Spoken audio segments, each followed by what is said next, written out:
Hey, what's up everyone? My telegraph plants have matured quite a bit and the leaves have gotten larger, so I'm going to do a small agrokinesis video. I'm going to show you how well I can move these leaves from a little distance.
Alright guys, I know you guys saw the movements.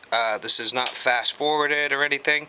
This is a real plant, and it's responsive to energy, and it's responsive to sound and music, and I've learned to build empathy because I grew it from a seed, and I learned everything about it. Something, if you guys would like to purchase and you're interested, I can probably send seeds in an envelope, and just talk to me about it and we can work out a price. I can teach you how to grow it. So anyways guys, peace out, subscribe.